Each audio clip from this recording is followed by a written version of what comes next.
Hello, this is Tim with TAH-DAH Farm. Today is Thursday, November the 13th, and we're going to give you an update on this truck and do a little work on it today.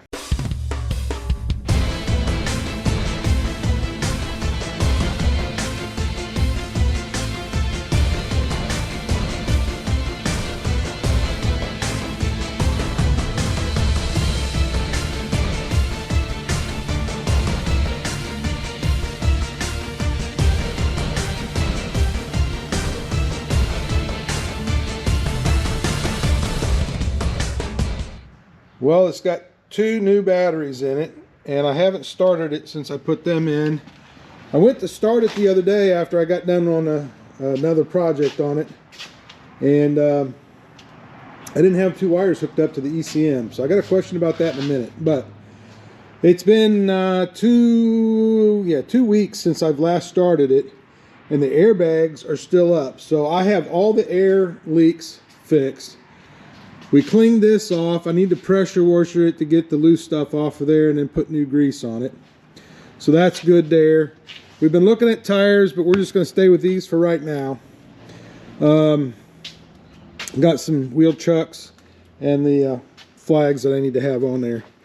The other thing we did work on, this was leaking, and after I pressure washed it all off and everything, it was leaking right up here out of this seal here. So I took these 4 bolts off, pulled that off, and here, whoever rebuilt this, they put one of those seals in backwards. So those seals have to go where they tip in, which makes it hard to put it together, but that holds the pressure. When it pressures up, it pushes against that seal, and that seals it. So it has not been leaking out on its own like it was before. So haven't started it. We'll see how that goes.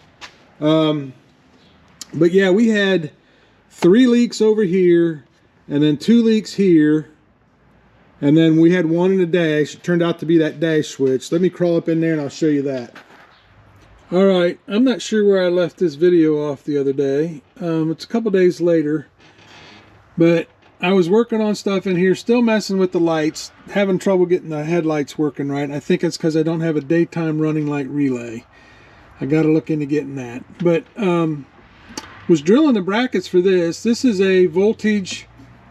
It's going to have the voltage reading right there, and then there's USB plugs on there for plugging things in like phones and stuff like that.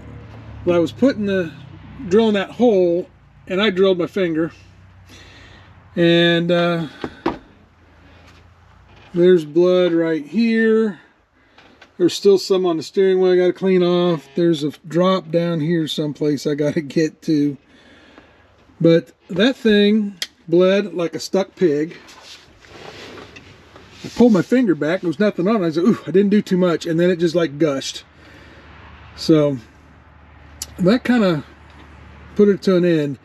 But what we got today was I did finish checking out. I wanted to make sure I had everything working from the fuel tank up to here, reading in ohms. Because as long as that's reading in ohms from here to there, as long as it's getting a signal here, then that's all working.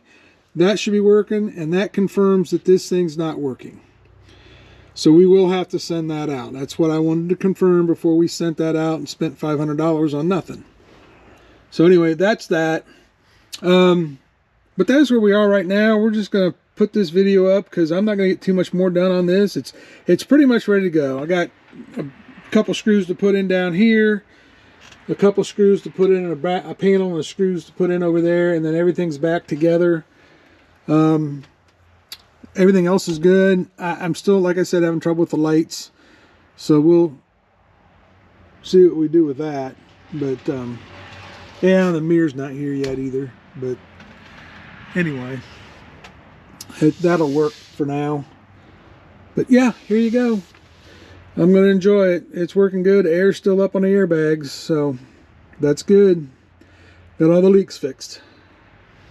So hey, thanks for watching, guys, on this one, and we'll see what we get into here now that we're in the winter months. I do have some fall tillage and some trees to trim, so maybe we may get some video of that here. So we'll see. Thanks for watching.